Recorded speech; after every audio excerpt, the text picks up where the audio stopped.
just to give you a brief history of who Humanitarian Global is and what we do. Humanitarian Global Institute, we are an institute that works with humanitarian and development workers, people who are like you. And we do that when it comes to capacity building, which is one of our main focuses.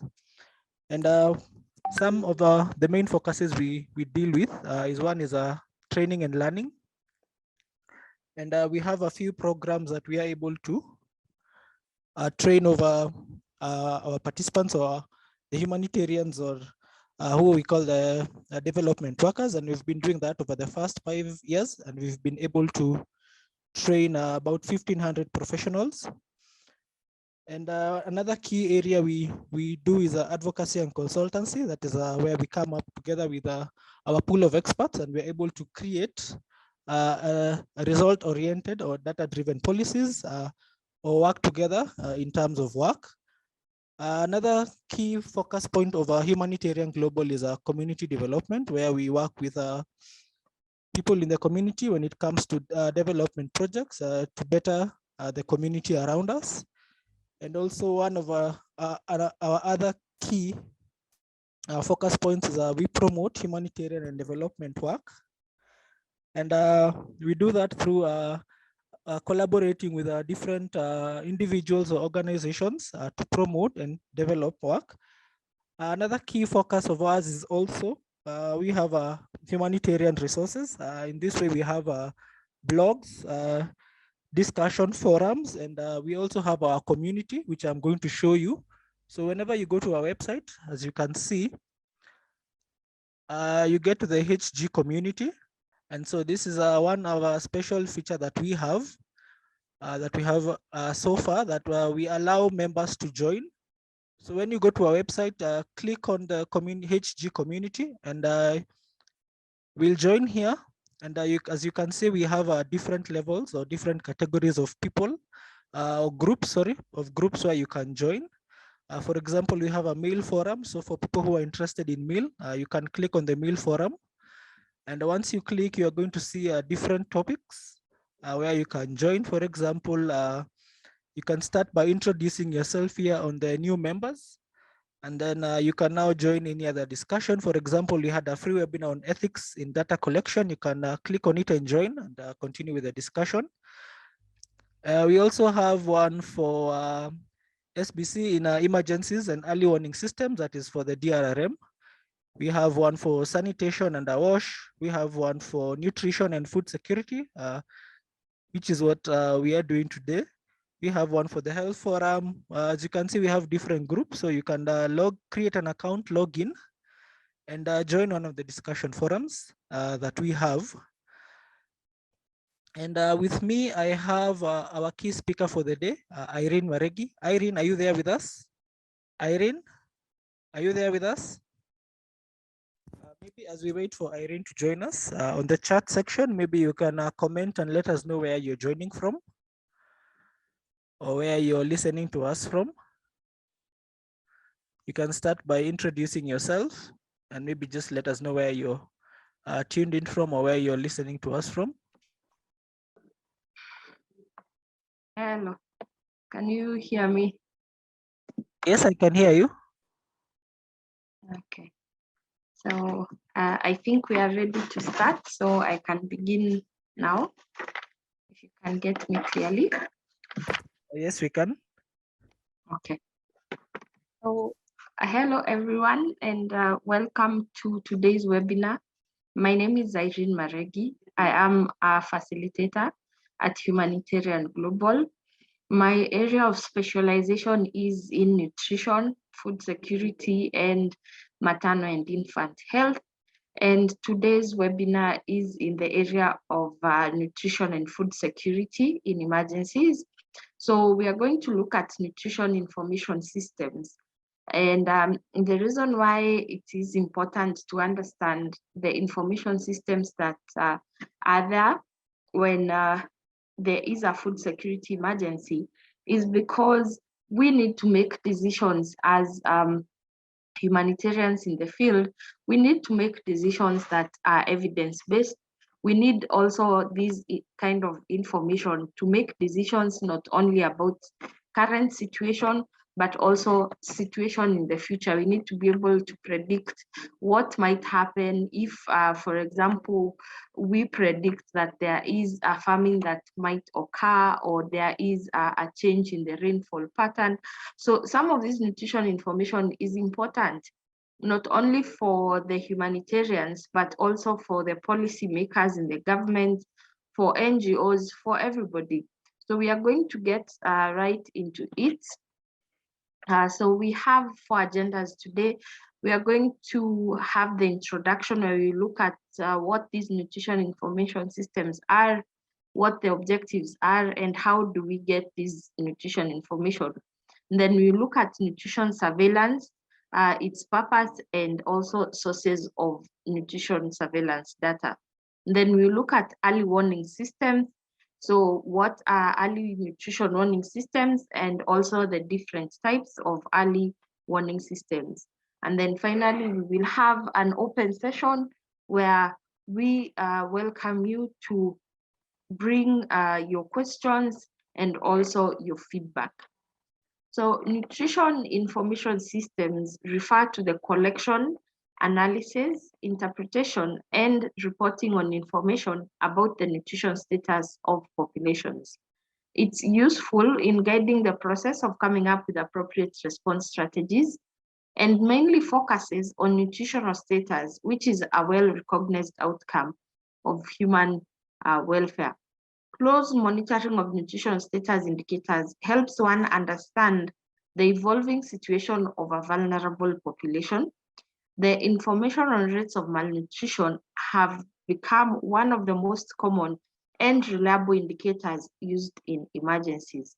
So in this introduction, you see basically the nutrition information systems are all the ways that we collect, analyze, and interpret or report information about the nutrition status of populations. Now, nutrition information or information on the levels of malnutrition and food security status of people is an outcome of the food security situation of people. So the levels of malnutrition are one of the key indicators of a population's food security status. And therefore, we use this nutrition information as an indicator of how the people are. If there is a vulnerable population, then one of the easiest and quickest ways to analyze if they are food insecure is to look at their levels of malnutrition. So uses of this nutrition information, it is used in identification and prioritization of interventions. So when there is an emergency, there are very many interventions that you can come up with, but you need to prioritize these interventions. I will just repeat my last point for clarification. So we are looking at the uses of this nutrition information. And our first point is that this information is used to identify and prioritize interventions. So in the state of an emergency, or when an emergency happens, the people have a lot of need, because sometimes due to the nature of the emergency, you find that people have been displaced. Maybe people do not have any source of income or livelihood. There's no access to healthcare, there's no access to food. Now, this nutrition information will help you prioritize the needs of these people and help you identify which intervention will be taken first. It is also used for monitoring and evaluation. As we all know, when you have a project going on in the humanitarian field, there is need for continuous monitoring and evaluation. And this nutrition information will help you see if the project you are undertaking has the desired impact on the population. It's used for nutrition programming. So when you're coming up with a program on nutrition, this information is very key, because it will help you set good goals and objectives for your program.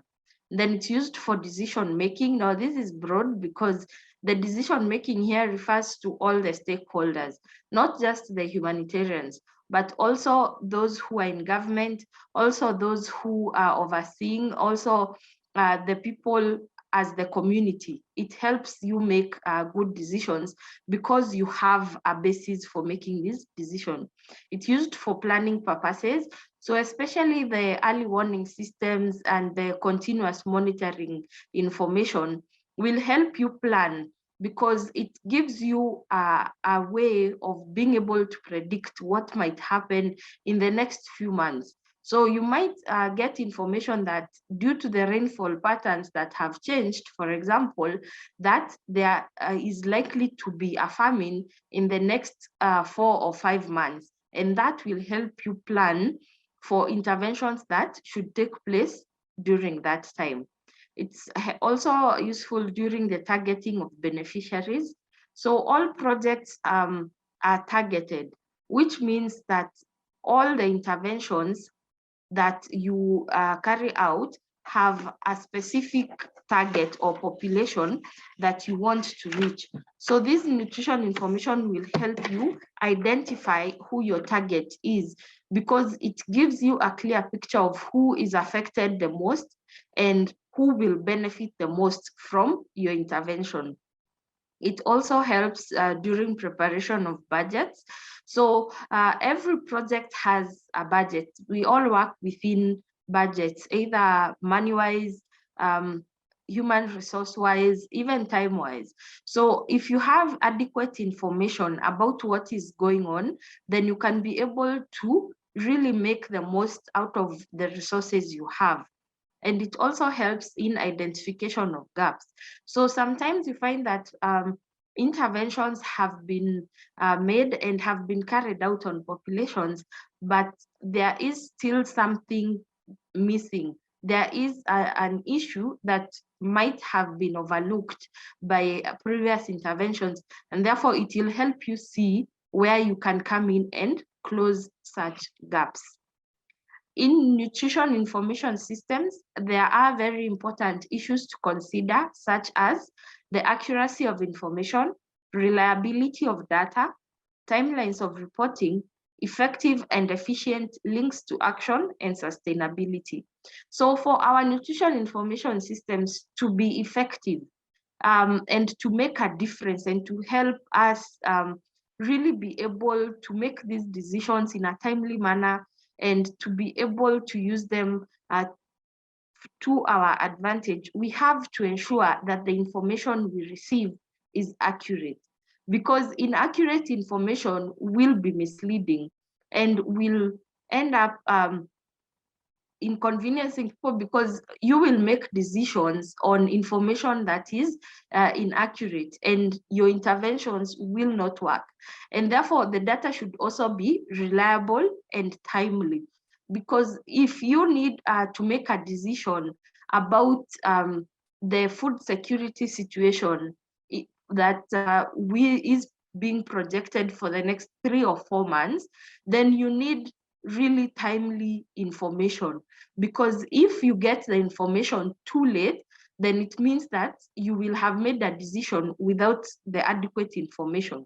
And you also need links to action and sustainability. So we need this information to be used to take action, and for the action that is taken to be sustainable. So we also have to look at it from a point where when we get this information, if it is accurate, it is reliable, and it is reported in a timely way, then how are we going to use this information to ensure that the action taken is going to be effective? And also, how are we going to ensure that this information helps us make sustainable projects or programs so that this information is useful? Nutrition information systems vary significantly and depend on, one, the context and type of emergency, type of information needed, capacity of staff in information systems, and availability of resources. So the nutrition systems vary. They are different because sometimes, due to the type of emergency or the context of an emergency, there is some information that you might not be able to collect, considering that you have a time limit within which you need to make a decision. Also, the type of information you need, because different programs require different types of information. And then the capacity of staff. So for this information to be collected and to keep flowing in a continuous manner, you need a lot of human resource and a lot of staff and time that goes into it. Because if we are collecting information, for example, on malnutrition in a country for a whole year, then it means monitoring has been going on every single week, every single day. So you also need staff, and then availability of resources. So time resources, human resources, people who are well trained and understand how to collect this information, to analyze it and report it, and also money, because it takes a lot of money to be able to collect such information. So what are the objectives of nutrition information systems? In the context of emergency settings, the objectives focus specifically on: one, advocacy as a means of highlighting an evolving crisis. So one of the key ways that we achieve our objectives as humanitarians is advocacy or advocating, or speaking out about issues and about things that are happening or crises that are evolving, and people are not aware of it. So if you have this information, then you can be able to be a good advocate. It also helps in identification of appropriate response strategies that include non-food as well as food assistance to address the underlying causes of malnutrition. So as we say, this information is very important when you want to really come up with an effective strategy or an effective intervention that is sustainable. Number three, triggering a response to provide a trend analysis, focusing on the magnitude of change. This may trigger a more in-depth assessment, which in turn may lead to a response. So sometimes this information is useful just to get the ball rolling and to get us thinking, and for us to really ask ourselves questions which can lead to a deeper analysis. Because if we have information that indicates that there is a serious malnutrition issue going on, then it will get us thinking, why is this happening? For how long has this been happening? What can we do about this? So it can also, this information can also be used to help us think or trigger us to carry out a more in-depth analysis of the situation. It also helps in targeting areas that are more at risk or in greater need of assistance, and also in identification of malnourished children. So the nutrition information system, one of the main data or indicators that we get is the rate of malnutrition. So it will really help you in targeting and especially in identifying where malnutrition is. So now we look at methods of obtaining nutrition information. There isn't a single prescribed method for obtaining nutrition information. A variety of nutrition information sources are used depending on the context, what is appropriate, available, and feasible. So as we said previously, the nature and the context of the emergency will also influence the type of information that you can be able to obtain. So there isn't one single way of obtaining nutrition information, but you should be able to come up with a way depending on your context and the resources you have and the sustainability, how you can be able to get this information. It is best to use representative data collected from the population. So one thing to keep in mind, even if you have to really contextualize your situation, you have to get what is representative of the population. So whenever you're collecting data, it has to be reliable in that it has to be a good and true representation of what is going on in the entire population. The main methods of obtaining nutrition information include rapid nutrition assessments that involve rapid screening based on mid-upper arm circumference. So rapid nutrition assessments are done especially when you're pressed for time and you need nutrition information quickly. And one of the really quick and reliable ways to assess for malnutrition is the mid-arm circumference. So you can use that. You can also use large-scale national surveys and repeated small-scale surveys. Surveys are good sources of nutrition status data, morbidity and mortality, and food security data. So when you carry out either large-scale or small-scale surveys, you will get a lot of information on the nutrition status, on the death rates, the disease rates, the food security situation. You will get a very clear picture. However, these surveys need a lot of resources. In terms of time, they take a lot of time. You need a lot of human resources. You need a lot of people because they take a long time. They are not something you can do when you're pressed for time. So surveys are something that are planned, that take a lot of time, human resources, money, but they are very effective in showing you really a clear picture of what is happening. And then we also have early warning systems that have been set up at both national and regional levels. These give information on food production, access to food, its availability, and available coping strategies. So there are things that we call early warning systems, and we look at them later on during this webinar. But these early warning systems, they just continuously provide information on the status of the food situation on the ground. So for example, they keep track of how much food is being produced by farmers, is food available in the market, are the prices being hiked, is there a shortage, are the people on the ground able to cope, did the farmers get enough rainfall, do they have inputs, all of that. So early warning systems collect all of that information and they help predict or help you predict on the food security situation in the future. And then we have monthly and annual reports. These are bulletins generated on monthly basis on the food security status. Then we have secondary data, which is data from health facilities that can be used to inform the action to be taken. So for example, immunization data, prevalence of a certain disease, or school census data. So you can also use secondary data, especially when you're not able to really get primary data because of the nature of your emergency. You can use secondary data.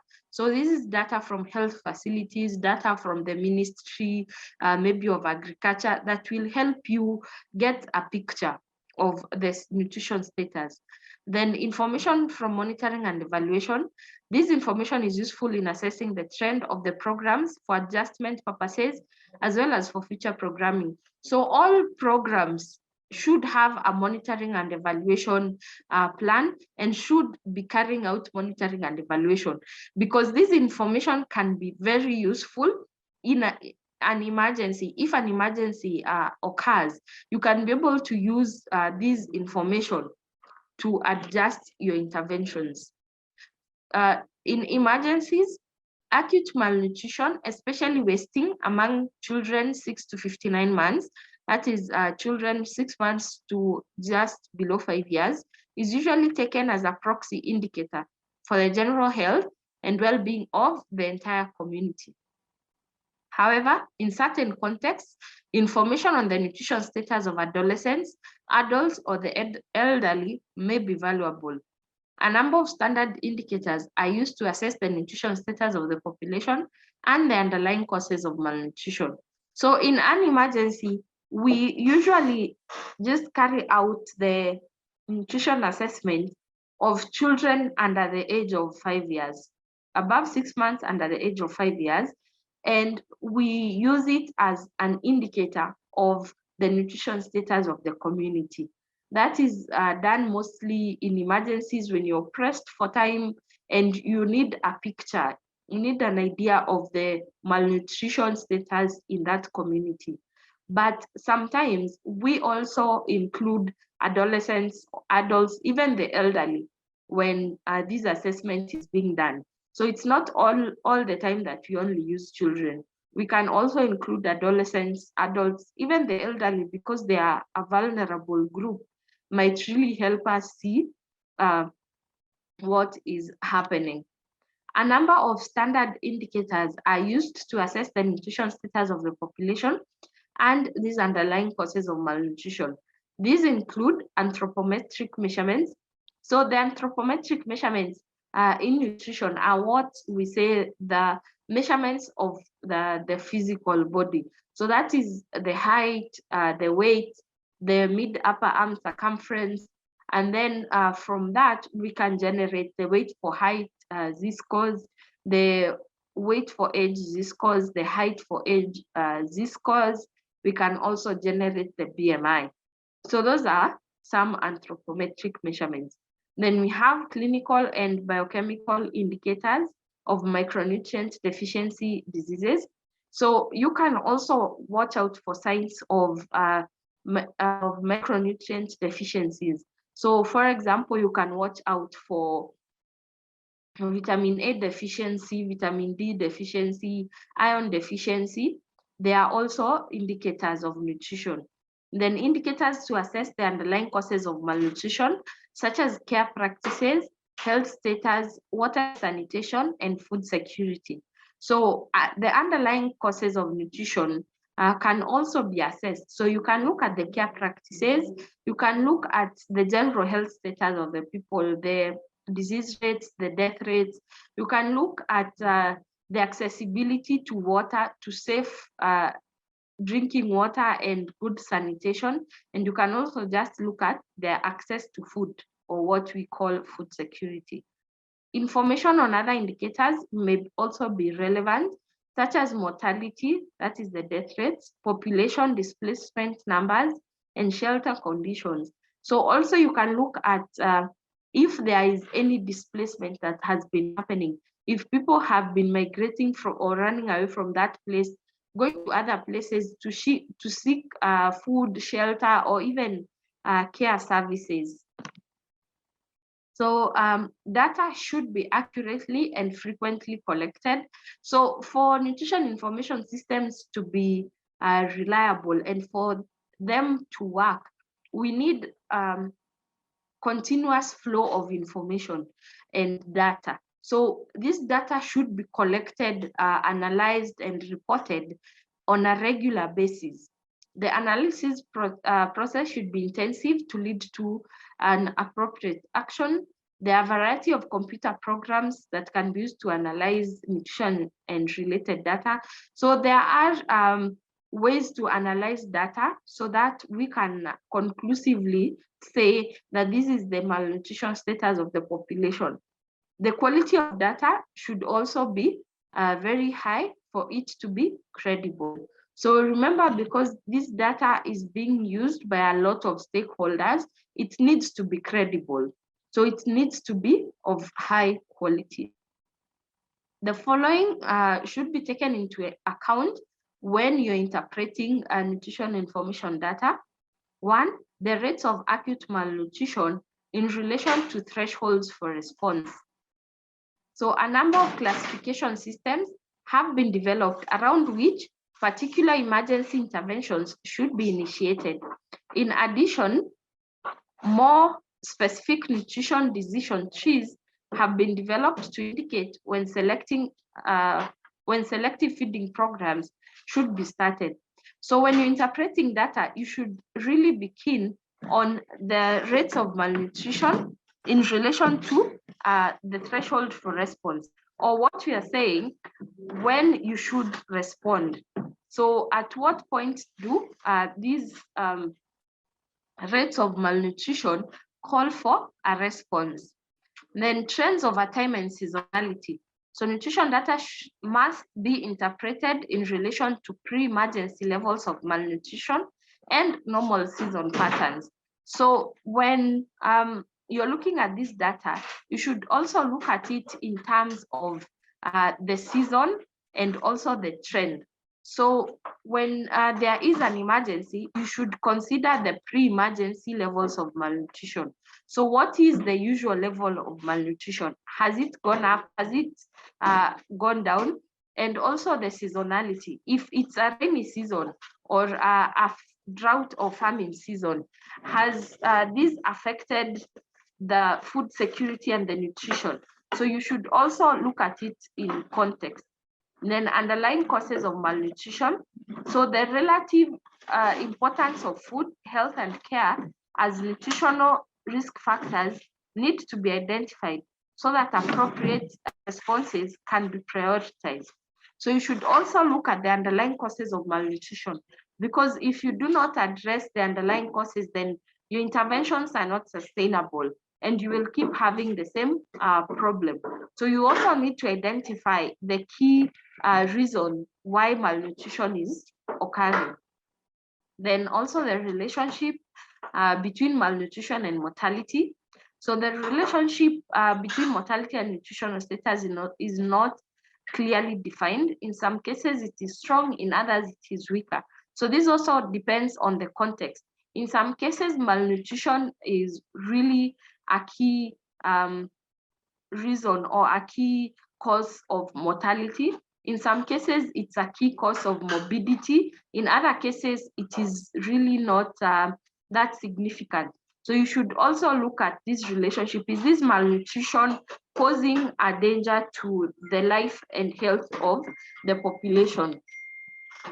So that was our introduction on nutrition information systems, how to collect some of this information, and also how to interpret this data. Now we go to our second agenda, which was nutrition surveillance. And nutrition surveillance is a process of monitoring changes in the nutrition status of a population over a period of time. So surveillance takes place over a period of time. It is not something that is just done once and then you forget about it, but it happens over time, and therefore includes a lot of monitoring. It involves data collection, processing, analysis, interpretation, and communication of this data. It involves watching over on a continuous basis the factors that affect the and nutrition surveillance is a process of monitoring changes in the nutrition status of a population over a period of time. It involves data collection, processing, analysis, interpretation, and communication. Nutrition surveillance involves watching over on a continuous basis the factors that affect the nutrition status of populations. It requires regular data collection from populations, either from assessments or using secondary data. So nutrition surveillance is our second agenda. And as we get into it, you can see that it happens over an extended period of time. So nutrition surveillance is something that is continuous and includes a lot of, involves a lot of monitoring. So you continuously monitor all the factors that affect the nutrition status, the food security of the people, the disease status of the people, everything that affects the nutrition status, you continuously watch over it and collect information about it. So this can be done either using continuous assessments, or you can also use the secondary data. Data obtained can be used for early warning systems to prevent acute shortages due to crop failure, and it therefore assists in formulation of policies, planning, implementation, management, and evaluation of programs. So nutrition surveillance is very important because through this surveillance, we have a continuous flow of information, and therefore you can be able to plan for the future. You can be able to see how you can implement your programs, or even evaluate how some programs are doing. Nutrition surveillance programs should have a system of data collection in place which allows information to pass from the villagers or individuals to the national level for analysis and policy making. So it should start from individuals in the community, and there should be a system in place where this data goes from the village in the household up to the national level. This information should eventually be sent back to the peripheral areas for implementation. So from the village, from the households and the individuals, the information should be collected and analyzed and should reach the national level. At the national level, the policymakers should analyze it and make policies.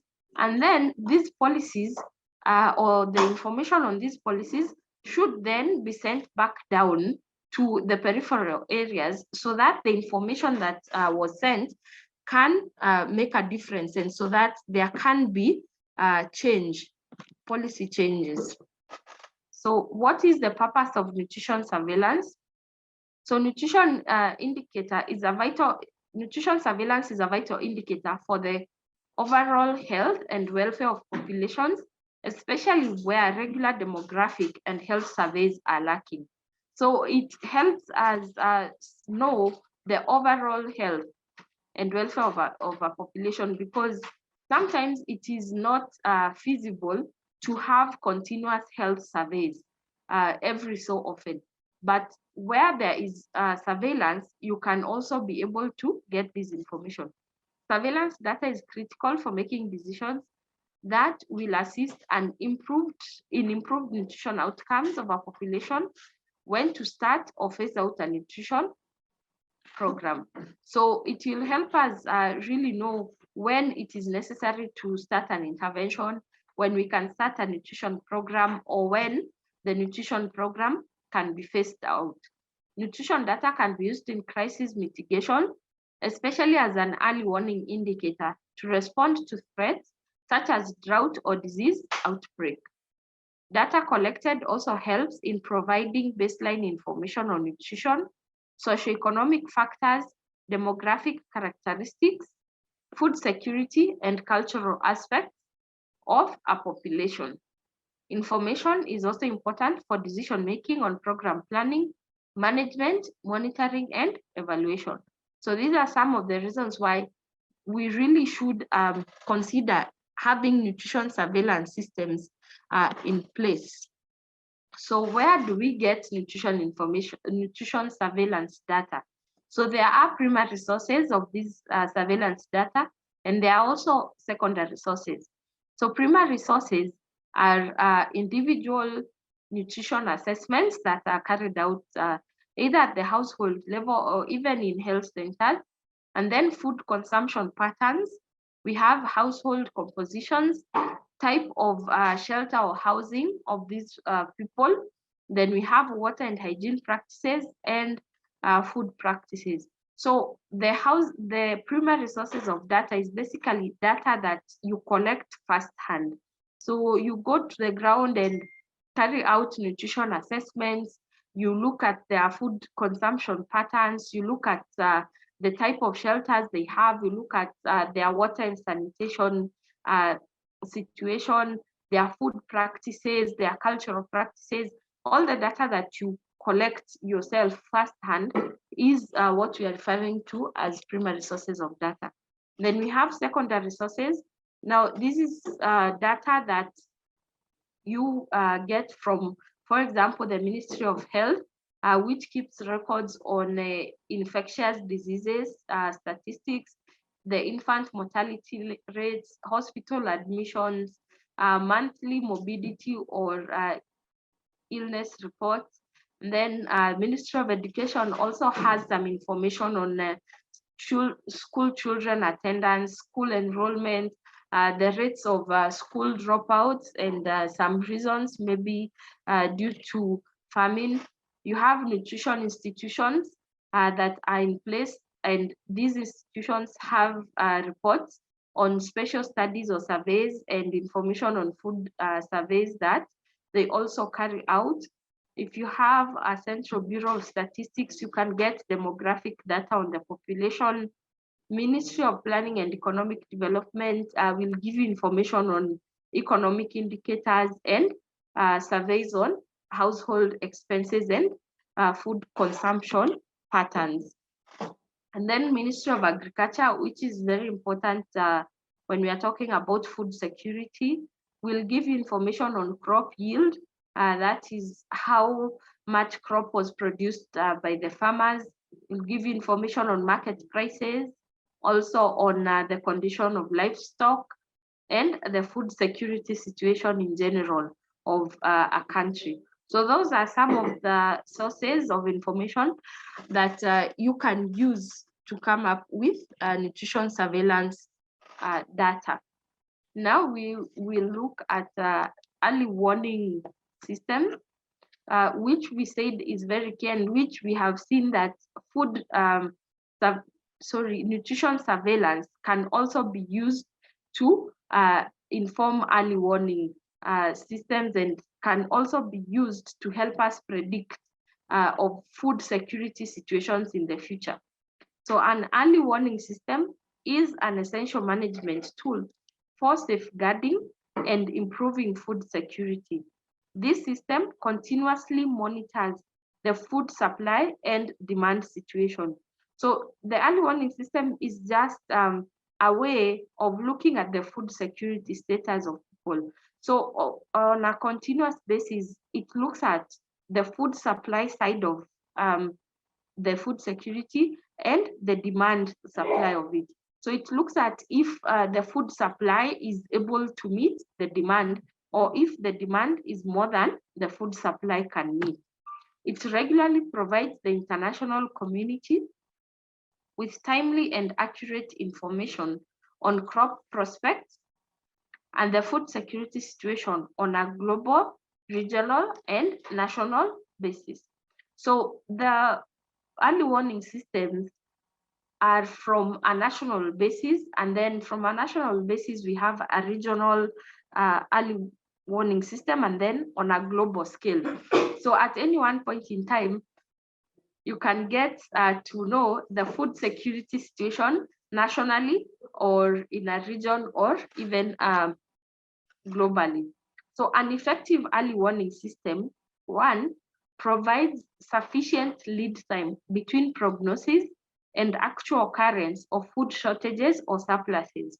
So if the early warning system is effective, we should have lead time, or we should be aware ahead of time between when the prediction was made and when the actual food shortage occurs. So it should be timely. It enables the government to face sudden or chronic food crisis on one hand, and ensure supply and demand balance through necessary intervention in the market on the other.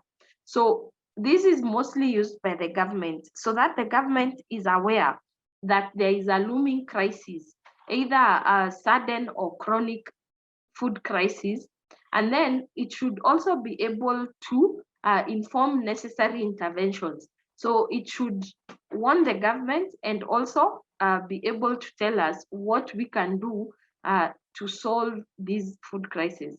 And then 3, it needs to be integrated with a global early warning system to assess the domestic food availability situation by adjusting domestic production and stock with import and export of the essential food items.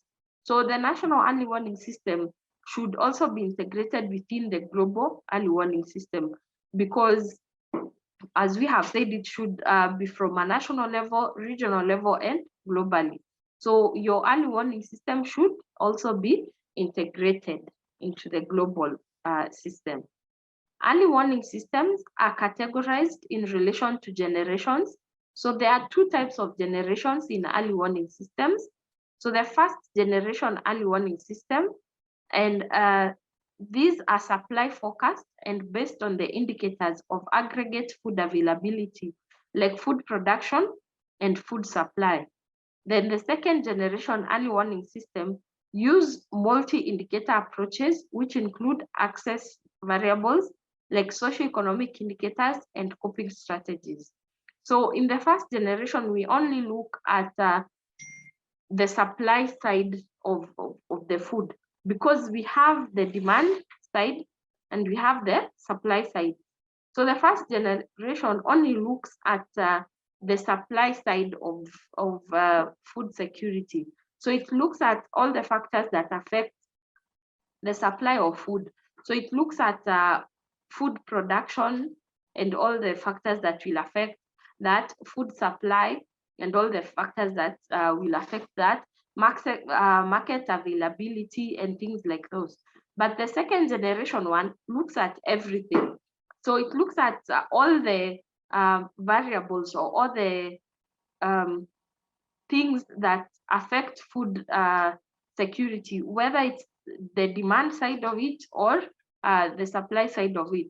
So it looks at the socioeconomic indicators, coping strategies, that is, if the people have another way of coping with food insecurity, or they do not have any coping mechanisms. It also looks at food production, food supply, inflation, availability of food in the market. All of those things are looked at by the second generation early warning system. So we look at types of early warning systems. So we have local systems, and these are region specific, targeting a specific group or livelihoods of people. For example, a centralized system and focuses on pastoralists rather than crop farmers in marginalized areas.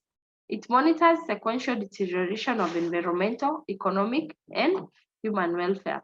So local systems are region specific.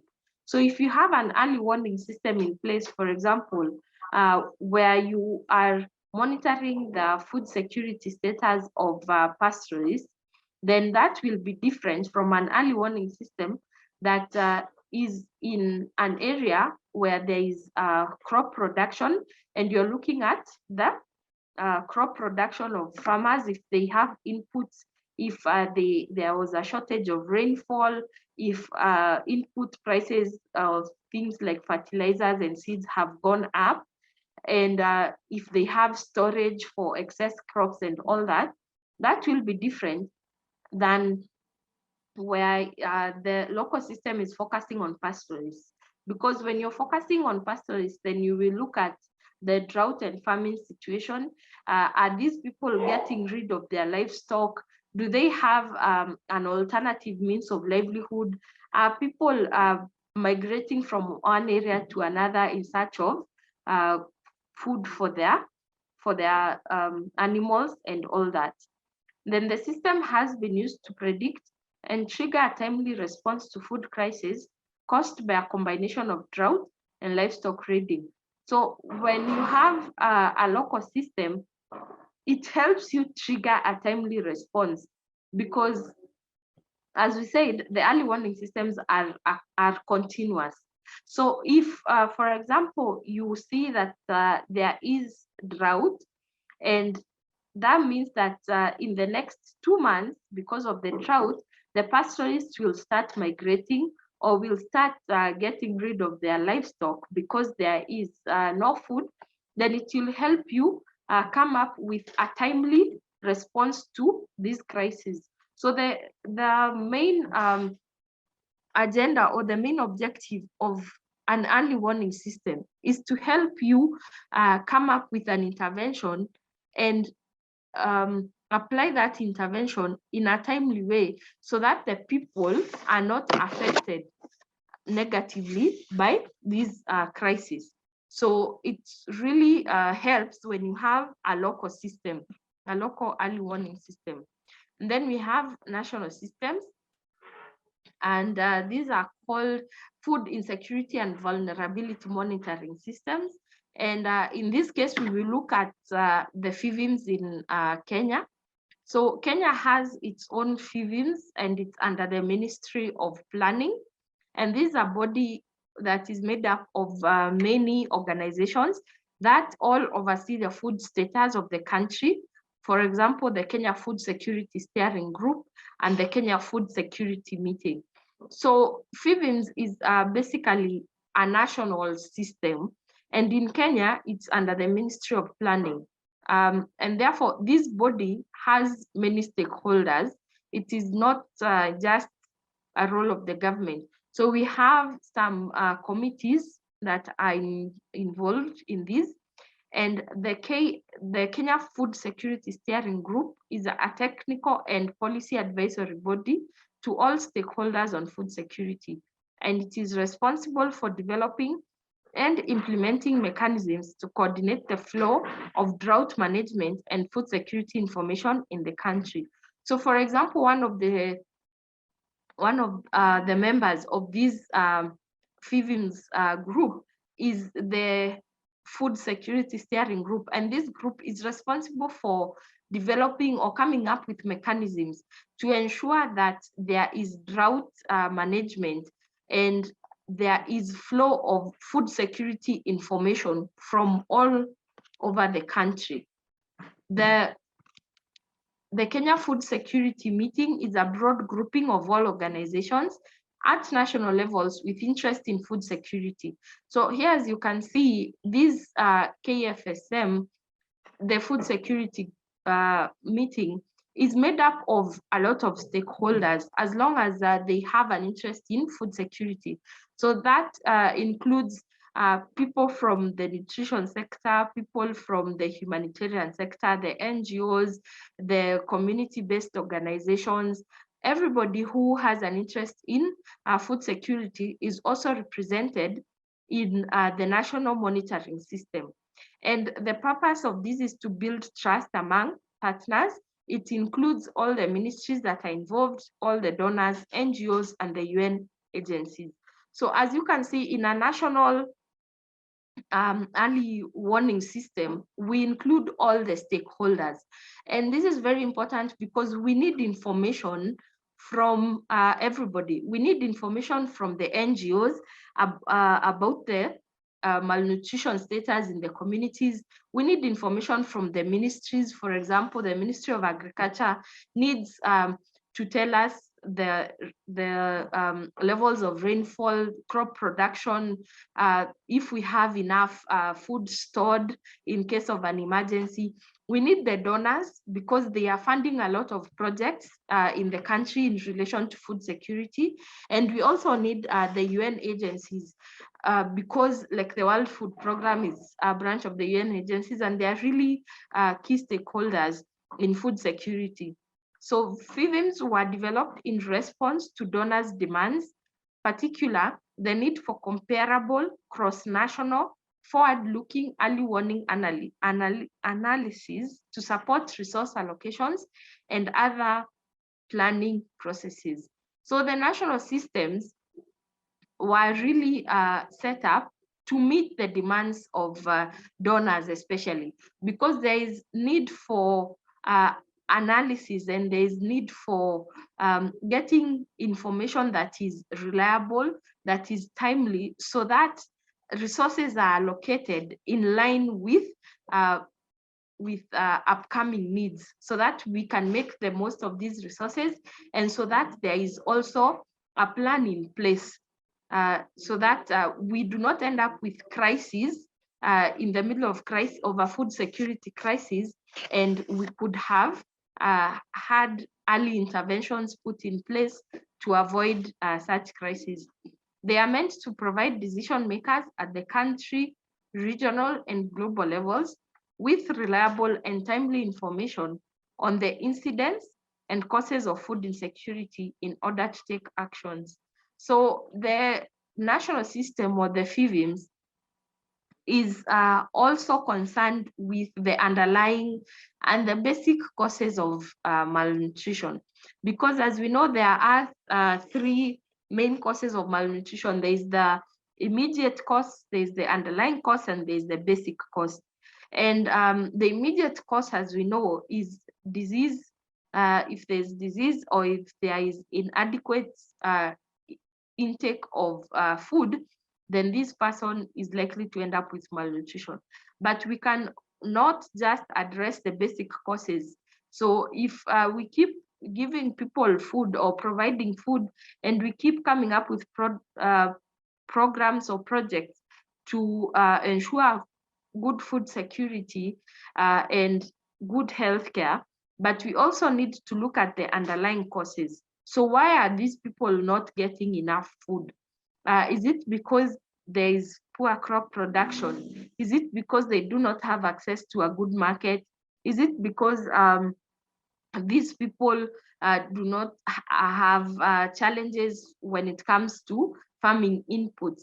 Is it because these people do not have good knowledge on how to farm? So some of these underlying and basic causes are very important when you're addressing food security. And now that is addressed by the national system. So they get all the information on what is causing food insecurity, and also what is the incidence, that is the rate of occurrence of food insecurity, so that action is taken and so that the interventions that are chosen can be sustainable. So characteristics of a national FIVIMS: it should be owned and supported by major public and private stakeholders in the country. So as we had said, it involves everybody from representatives of the government to different ministries to NGOs, donors, UN representatives. So it should have all of these stakeholders.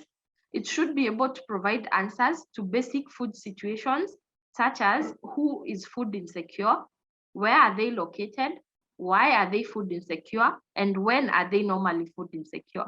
So the national FIVIMS really should give us a clear picture of where in the country do we find food insecurity. Why is it there? Is it normal? Is it chronic? Or is it acute? And who is most affected by this insecurity? It should provide a coordinated cross-sectional coverage of all the major dimensions of nationally defined food insecurity problems.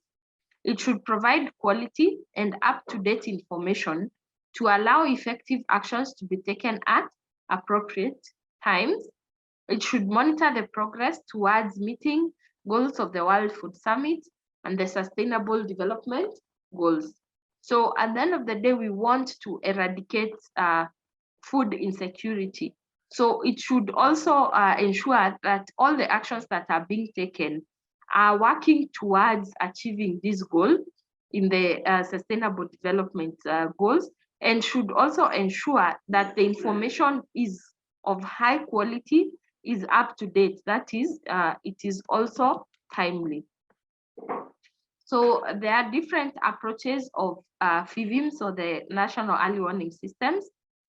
One is to identify food insecure and vulnerable groups.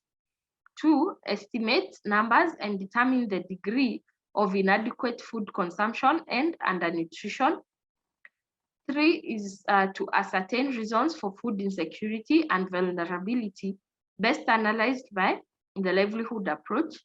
Four is to gather and analyze data relevant to measuring and monitoring food insecurity and vulnerability. And then to provide up-to-date and accurate food security information to policymakers and members of civil society at all levels, and participate in global networking of the FIVIMS. So your national early warning system should be able to do all this. It should be able to tell or to estimate the number of food insecure people in the country. It should be able to tell where these people are. It should be able to tell why they are food insecure. And it should also be able to give this information to all policymakers and stakeholders. So this information should be accessible as well.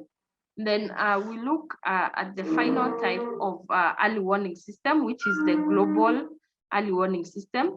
So the role of global early warning and information system is to report on world food market development, to report on current and prospective food situation at the global, regional, national, and subnational levels. And then the system ensures timely dissemination of special alerts and provides information on food requirements, pledges, and deliveries of food aid. So as we know, the food system is global because we have imports, we have exports, we have the food market at large. So the global system, or the global early warning and information system, is to keep a track on the demand and supply of food at the global level or at the international level. So it should report on current trends on food markets. It should report also on any predicted shortages, on any predicted surpluses, on any changes in the food, in the international food market, and should also be able to make this information available to all countries and all stakeholders. It also identifies countries or regions facing impending food difficulties and assesses jointly with the World Food Programme the state of the economy, food production, food market condition, total food import requirements, commercial import capacity, and emergency food aid need. So also, in addition to keeping track of the food markets internationally, it should also identify regions or countries that have an impending food crisis. And by doing so, they work together with the World Food Programme, which is a branch of the United Nations.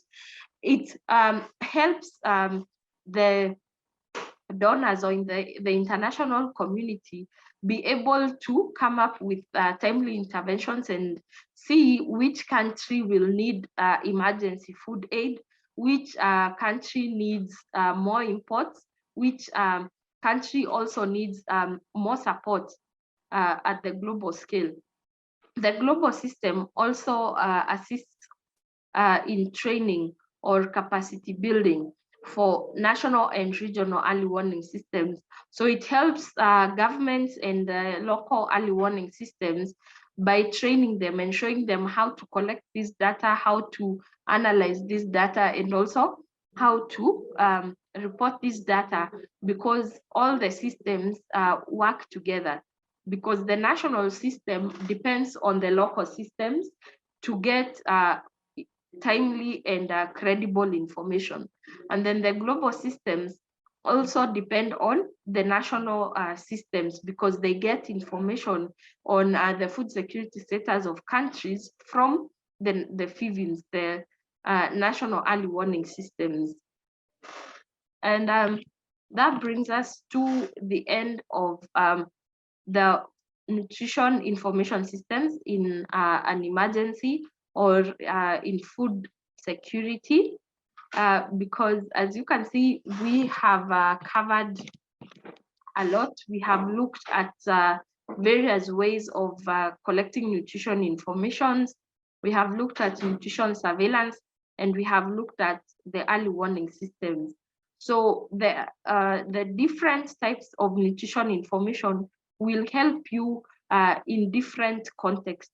So for example, the nutrition information systems and the nutrition surveillance will help you on a day-to-day basis when you're in the field and you need information on the nutrition and food security status of the people.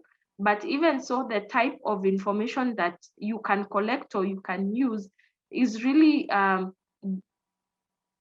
based on your context and the type of emergency. Because if you're needing information over a short period of time, then you can use the anthropometric measurements. You can use MUAC, for example, to carry out a quick screening of the population and get a picture of the nutrition status. But if you want to plan for the future, or you have a bit of time, you can carry out a national survey, you can carry out a small survey where you carry out assessments from the household level, you carry out food security assessments, you carry out the nutrition status assessments, you look at the food consumption patterns, you look at the food security of the people. That is if you have time. You can also use secondary sources of data if you're not able to carry out the assessment yourself. So you can get data from different ministries, like the Ministry of Health, the Ministry of Agriculture will tell you about the food situation. The Ministry of Education will also help you see on class attendance and the rates of school dropout. You can also use journals and other articles that have been published by nutrition bodies in that country, and that can also give you a good picture on the nutrition status of the people. Then you can use early warning systems, whether they are local, they are regional, or global early warning systems. These systems are very useful if you work in the food security and nutrition sector, because they help us predict in the near future what crises might come up in terms of food security or nutrition, because they give us information that will help us see that if, for example, there is very low crop production in this season, then we know that in the coming season there is going to be food shortage. And we can use early warning systems or data from early warning systems to plan for crises before they happen, so that our interventions are timely. The early warning systems also are very key in helping us understand the underlying and the basic causes of this food insecurity, because the data collected by early warning systems is broad, and we look at both the demand side, the supply side also of the food system. So these early warning systems are very key in helping us get any kind of nutrition information or food security information to help us understand the food security state in a country or a region. And I would like now to take you through the courses we offer at Humanitarian Global in terms of food security, because today's topic is only just a tip of the iceberg. There is a lot more that you need to learn and understand in food security to empower you in the field to understand what goes on during an emergency and how to go about it. So we have a certificate in food security and nutrition in emergencies, which has 3 modules. So our first module, you will go through the introduction to food security and nutrition. You will have introduction to nutrition in emergencies. You look at nutrition problems, the vulnerable groups, and the causes of malnutrition. So here you will really get to dive deeper into nutrition in context of emergencies. And then you look at nutrition assessment, how you carry out assessments during an emergency, how you carry out community nutrition assessments, how you carry out food security assessments, and also how you mobilize communities during an emergency. Module 3 has food aid and livelihood support. So here we look at livelihood support in emergencies, or different kinds of interventions that will help people have better coping mechanisms in case of an emergency. Then we also have a topic on nutrition information systems in emergencies. So part of what we covered and much more is included in that module. Then we have food aid. We look at all the various types of food aid, which is appropriate in which situation and how to go about it. And then we look at humanitarian assistance and standards, where we look at our role as humanitarians in any emergency, how you're supposed to carry yourself out, your standards, your code of conduct, all of that is going to be covered. Then we also have a diploma in food security and nutrition. So this has 4 modules. In the first module, we look at assessment and targeting. When we look at targeting in emergencies, there's a unit on food availability assessment. methods of nutrition assessment and nutrition surveillance is covered in depth in that. Then we have malnutrition in emergencies. So we look at malnutrition and why it happens. And then we look at community-based therapeutic care. This is one of the ways that we can intervene during an emergency.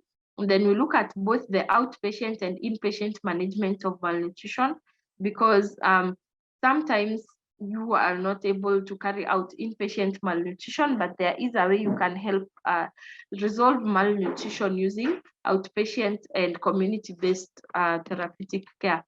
And then we have how to plan nutrition interventions. So here we will look at the process that goes into planning a nutrition intervention. We'll look at how to carry out nutrition education and communication. And then we will look at emergency nutrition interventions. Both these are split into two because they are very in-depth, but we look at that comprehensively. Then we have community mobilization in an emergency. So you look at community mobilization because, as we know, in the humanitarian field, we work together with the communities. Then we look at monitoring and evaluation and how to carry it out. Then we look at actions that can be carried out to improve food security in our community. And also we look at the challenges that nutrition and food security personnel face in the field of nutrition emergencies. And so our courses are very high quality. They are in-depth. They will empower you. They will also help you and equip you to really make a difference in your field. And they are self-paced and they are online courses, so you do not have to worry about physical class attendance, and they are easy to follow through. We really support you through them. We are accessible anytime, and we ensure that you really come out at the end of it fully equipped with all the right skills. And we have the certificate and the diploma. The certificate level takes 3 months. The diploma takes 6 months. The cost fee for certificate is $500. The diploma is $1,000. But if you enroll with us today, then we give you a 10% discount to join us and to benefit from this. So that is it for my presentation. So now I welcome Eric to take us through the next session, which is the question and answer session. Food security is said to exist when all people have both economic and physical access to safe, sufficient, and nutritious food that will help meet their dietary needs and preferences for an active life. To attain this, it is therefore important to understand the 4 key facets of food security, which include food availability, access, use, and food stability. Get to learn this and more in our certificate program at Humanitarian Global. Among the topics that will be covered include Introduction to Food Security and Nutrition. This module will familiarize you with food security and nutrition, nutrition problems, vulnerable groups, and causes of malnutrition in emergencies. Secondly, Nutrition Assessment. In this module, you will learn about nutrition assessment, community nutrition assessment, food security assessment, and community mobilization in emergencies. Thirdly, Food aid and livelihood support. Get to understand about livelihood support in emergencies, nutrition information systems in emergencies, food aid, humanitarian assistance and standards. Apply for this course today by visiting our website www.humanitarianglobal.com for more details. Thank you, Irene, for guiding us through and giving us more knowledge and insights. I think we'll just go to the Q&A, and to our participants, I still encourage you to send in your questions to the Q&A. There can be questions about our session today for the food security webinar, or just concerning Humanitarian Global. Maybe you have seen a course that you're interested in, and we will be here to communicate or talk to you concerning that. We also welcome any feedback or any comments on the chat section. I can see a few and we are really grateful. So Irene, I think we can head over to the Q&A. I can see a few questions. Maybe we can begin with this before we proceed again to the next section. Manuela asks, are you going to share a screen showing how to key data and analysis data on the nutrition information system? Thanks. So our webinar today does not cover how to really enter this data, but we will get in touch with you and see how, if you need more assistance on how to do this, then we will get in touch with you and see how to assist you on that. But our webinar today, because of time, could not really go too in depth and show you how to do that. And then Abdi asks, I am asking if there's a specific tools for collecting and analysis and obtaining data on nutrition information. So to answer your question, Abdi, no, there is no specific tool for nutrition information, for collecting nutrition information or analyzing it, but we do it based on context. So we say that depending on the context and the type of emergency or situation you're in, you can use various tools. You can use anthropometric measurements, if that is available and feasible for you. You can do nutrition and food security surveys and assessments. You can use clinical and biochemical data to check for micronutrient deficiencies. You can also use food, what are they called? Food frequency surveys to get the food consumption patterns. You can also use the secondary data that we talked about.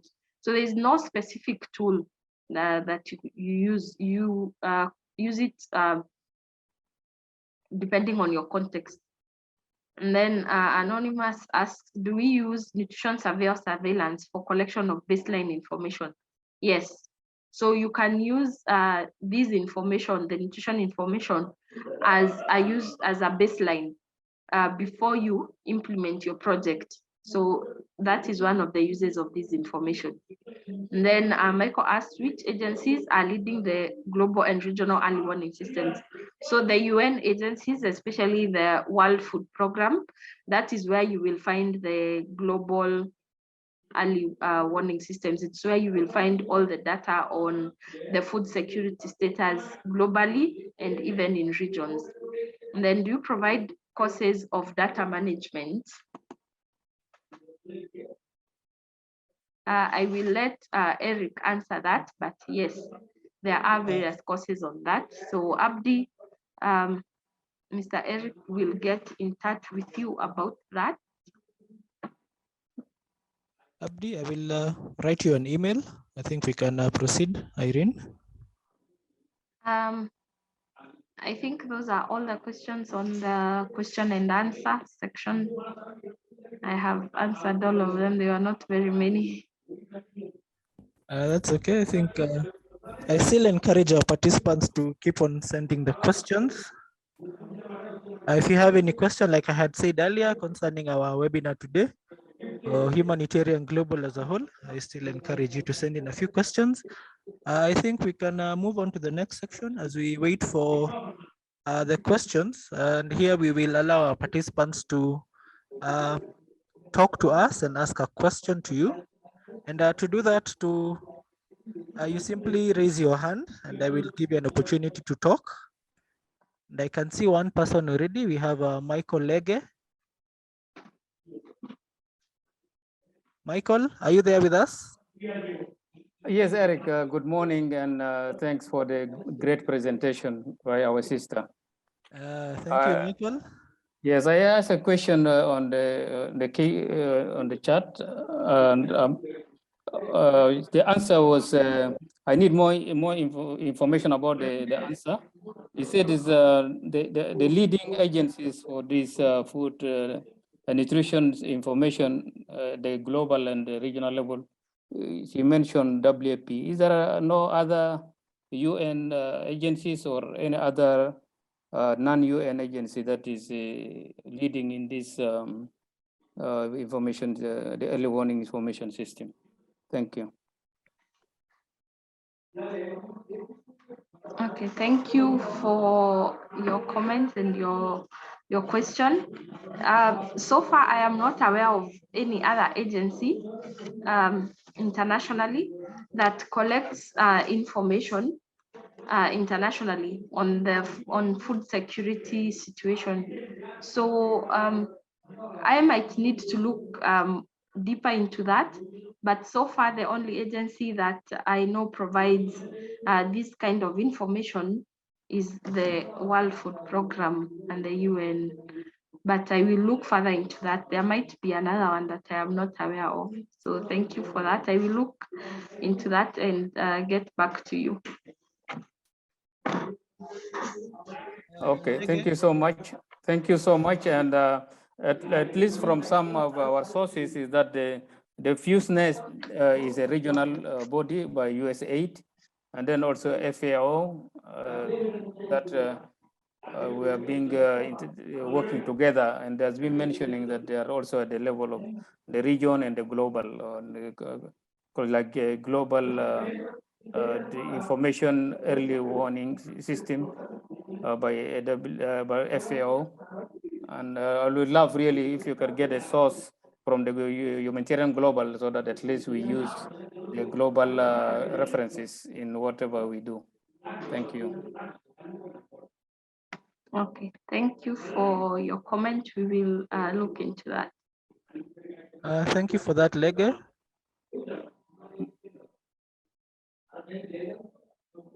I can see Simon. Are you there with us? Simon? Yes, please. I'm there. I'm there, please. Yes. Morning. Thank you so much for the presentation. Very insightful.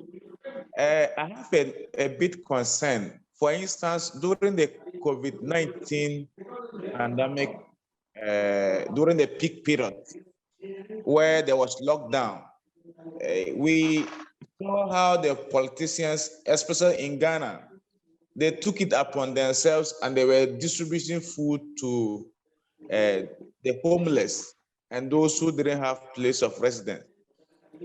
And as a result of that, the nutrition practitioners were not involved. So I don't know, when it comes to emergency case like that, what should we do so that we could be recognized, so that we can participate? Because we would have given them the right information, especially about those who are really the victims. But once the politicians took it upon themselves and they were distributing food, they were giving the food to the wrong people. So I don't know how that can be done, please.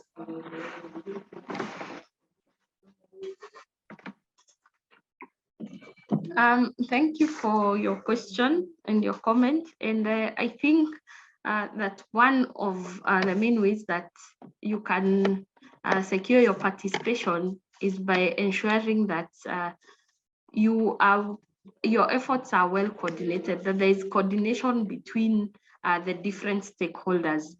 Because when one of the key stakeholders in a situation is left out, is because of lack of coordination. So your nutrition body or your ministry should put in efforts to network and to coordinate your activities, or to ensure that when any activity is being carried out that is touching on your field, that there is some level of coordination. Because that basically just points out to a lack of coordination between you and the political class. So it's just the coordination, and for that coordination to happen, maybe these people do not understand the role that you play.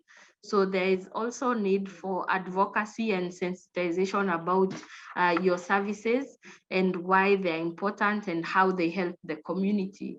Because if they are educated on your role and why it is important to include you, then they are likely to do so in the future. Thank you so much.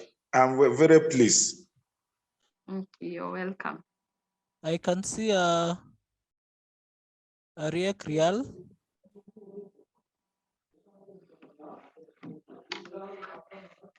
Riek Rial, are you there with us? Okay, as we wait for Riek, I can see Albino Akol. Akol, are you there with us? Yes, yeah. Can you hear me? Yes, I can hear you. All right. Good morning. I want to thank you, the team, which has taken her through this short training. I'm glad that I got this opportunity, and I want to promise in time I will be planning to do one of the course within your Humanitarian Global.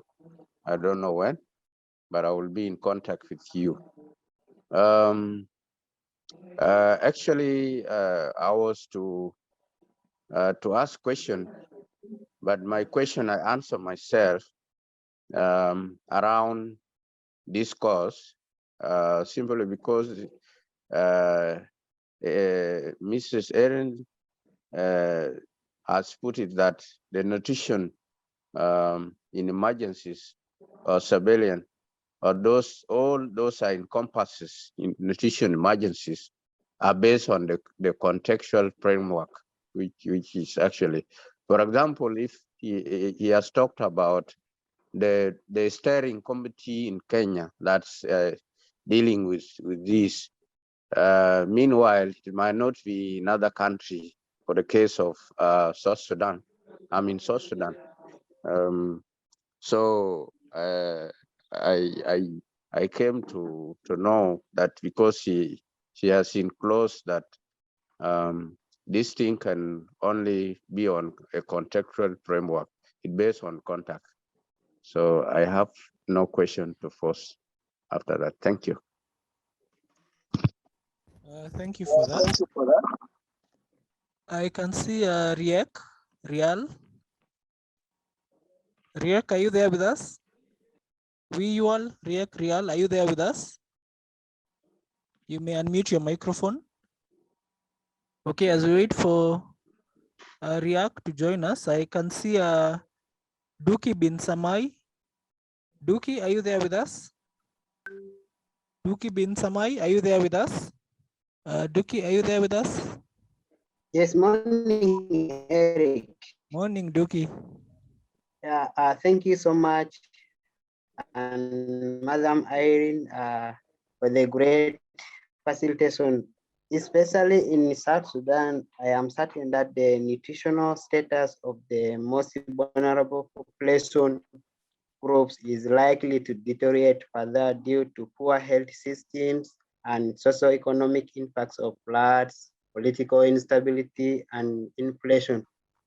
I'm so happy with what we have gotten through this training. I only have a question, one question, which is how would one formulate nutrition sensitive agriculture indicators? Thank you so much. Thank you for your feedback and your question.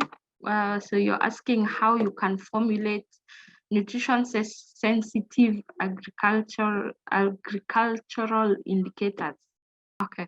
So if that is your question, then for you to come up with nutrition sensitive agriculture indicators, then you would need to contextualize it to the food production in your local area. So you need to look at the food production practices of the people, look at all the food crops that are being produced, And then look at the food consumption patterns, because sometimes people grow crops for sale, not necessarily for consumption. So look at the food produced and then look at the food consumption patterns of the local population. And then from the results of your food frequency questionnaires, which tell you the food consumption patterns, then you can come up with indicators so that you can say, if, for example, the food frequency questionnaires show that the staple food in the community, for example, is bananas, then you can come up with an indicator of if the production of bananas goes down, then it affects the food security of these people because it is their staple food.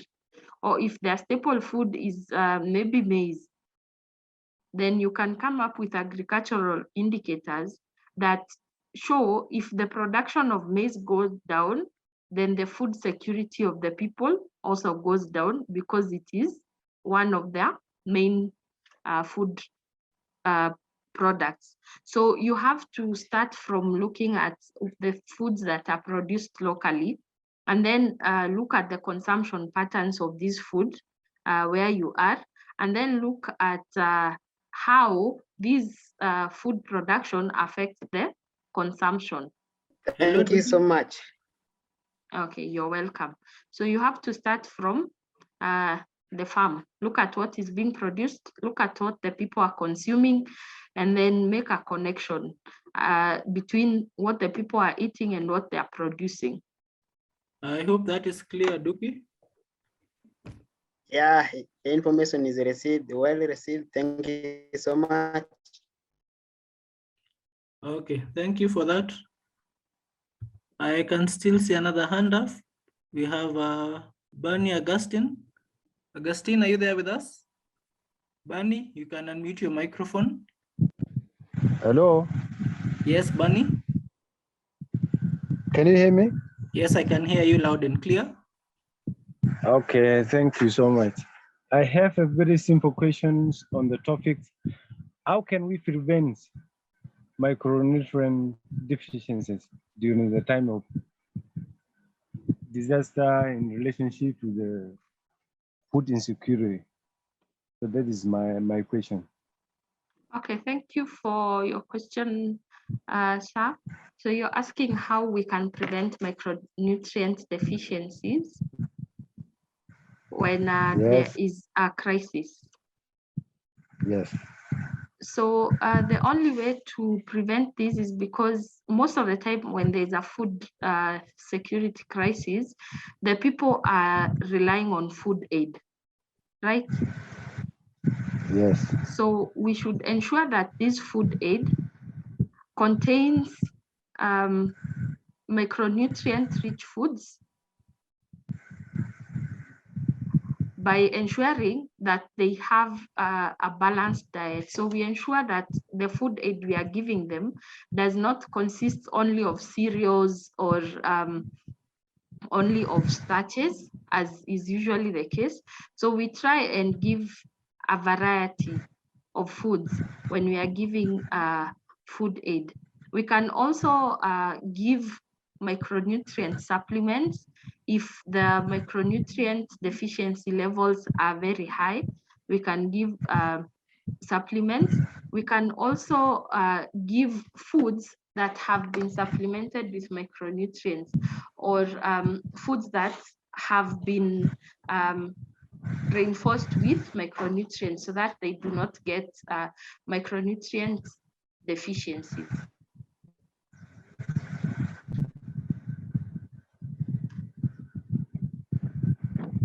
Hello, I hope that answers your question. yeah, thank you. I certified with that answer, but sometime in crisis, like I'm in South Sudan now.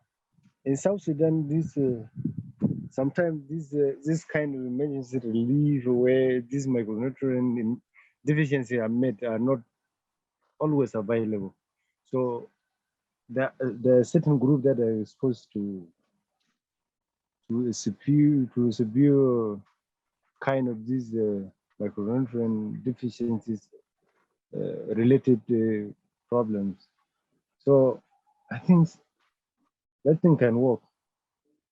I'm certified. Okay, thank you. Barney. Irene, I think you continue. Yes, just one last comment about that question.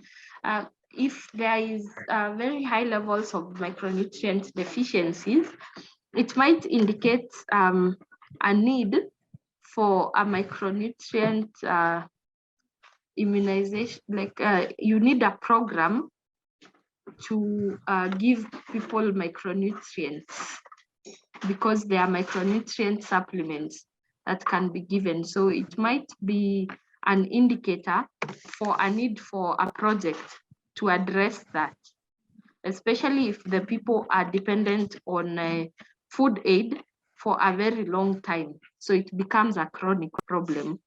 There might you might need to think of a campaign or a program where you give the people micronutrients. Okay, thank you, Barney, for that question. Irene, before we go to Agostino, I can see on the Q&A, we have a question from Martha Nzioka.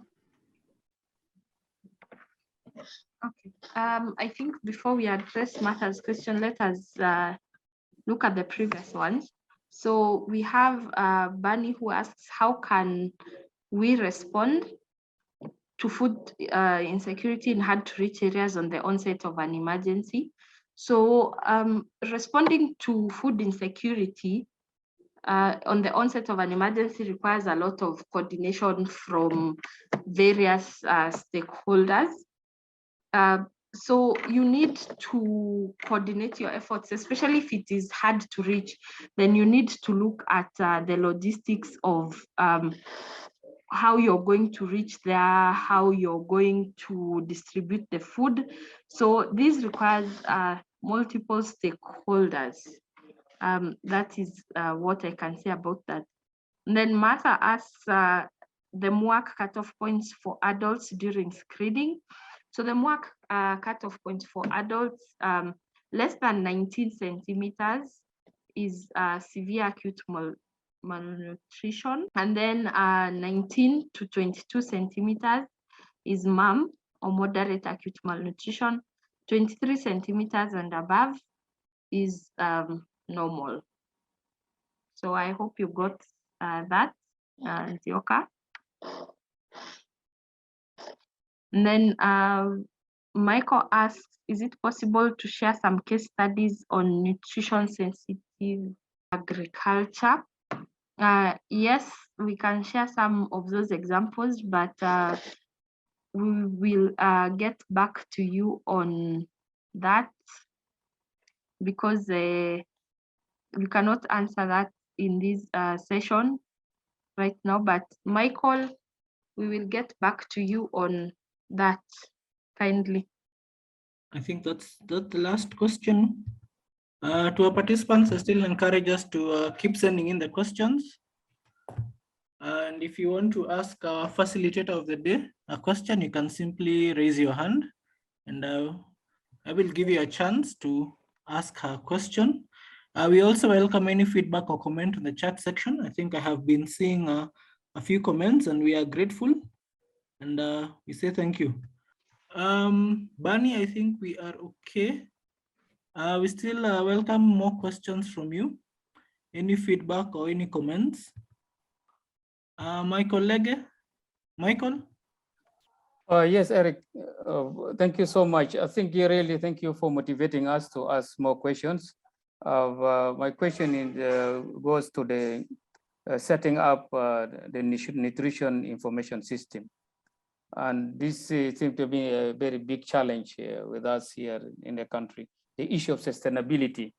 There was a project that assisted us to set up the nutrition information management system, but the issue is sustainability. I don't know whether you could share with us also the experience that you have in sustaining the nutrition information system.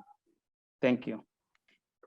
Thank you for your comment. So the nutrition information system, as we said, they're supposed to ideally be continuous, such that we have a continuous flow of nutrition information and food security surveillance data throughout.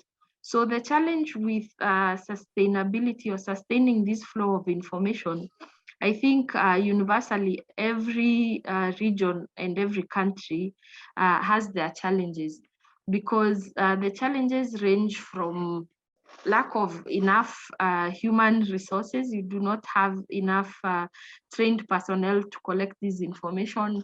And then sometimes you do not have enough money and even time to collect this information, especially when you're dealing with a food security emergency or food insecurity crisis. So we also have challenges where you find that sometimes the data is not reported in a timely way. So you do not get the information in time to make decisions. Other challenges also include that you do not have free flow of information between different stakeholders and different government agencies. So you find that you have limited access to some information or some data. So we all have those challenges, but we try to navigate around them. We try to ensure that we get as much credible information as we can. And especially if you're in an organization, carrying out your own monitoring and surveillance by yourself, even on a continuous basis, will help you have some information that you can use. But these challenges occur, and they happen to all of us. So do not be discouraged, but we do our best, we try our best to get information so that we can make effective and efficient interventions, because without good information, then we will not effectively have a difference or make a difference in the communities. So all of us go through these challenges, but we try and find ways around them in one way or another. Michael, are you there with us? Michael Lege? Okay, as we wait for Michael, Irene, I don't know if you had answered the question by Taban James. Hello, yeah, let's read that question. So he asks, what criteria shall we use to prioritize 2 areas that are all above threshold that requires nutrition emergency intervention? So I think your question is asking, how do we classify or what is the threshold that we will use to say that this area is above the malnutrition threshold? So there are different ways to classify this threshold, and they are varied because it is actually, and there's a whole unit on it, which is the community nutrition assessment, where we look at the severe acute malnutrition rates, we look at the moderate acute malnutrition rates, and then we look at the global acute malnutrition rates, and then we look also at other factors.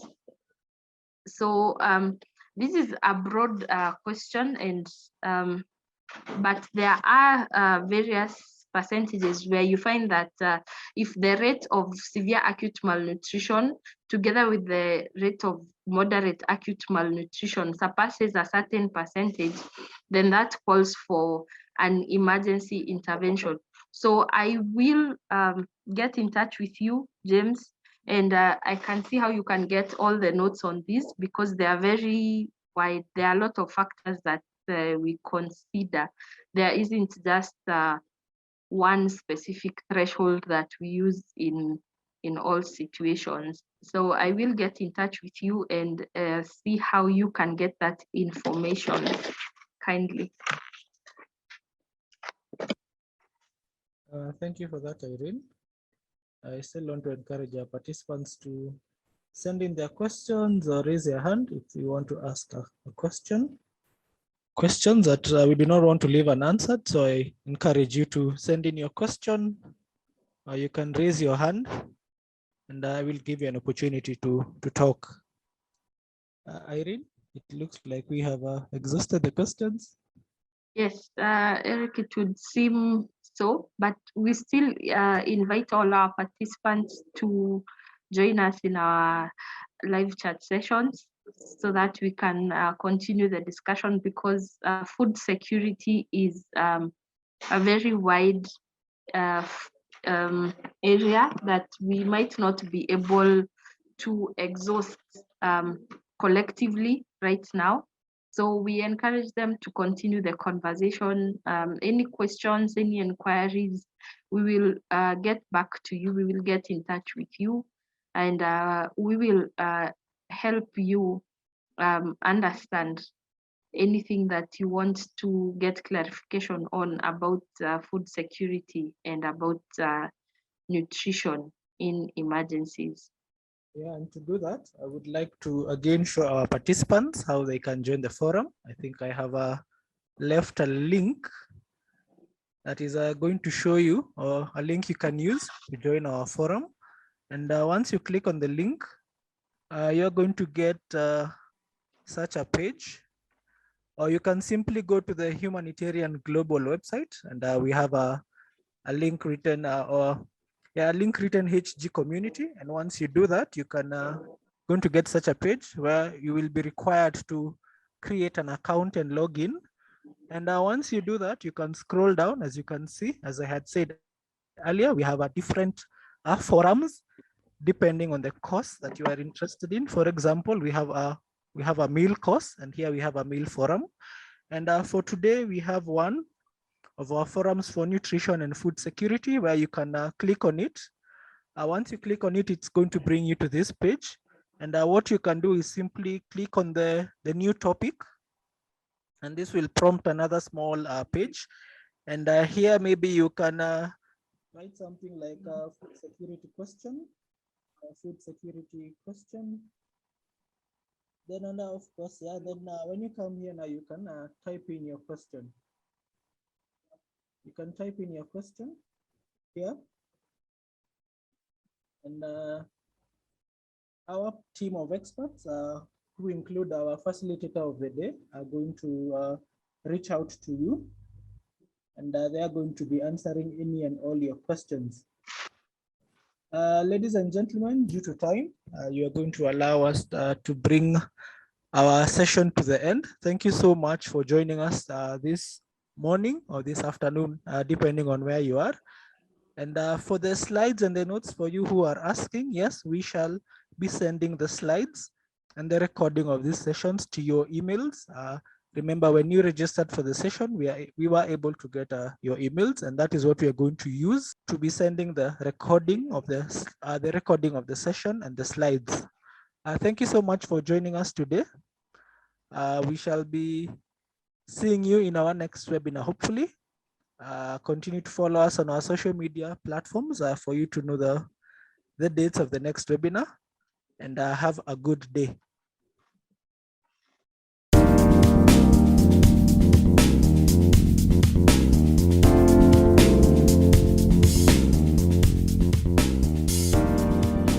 According to Food and Agriculture Organization of the United Nations, projections show that the world is not on track to achieve zero hunger by 2030.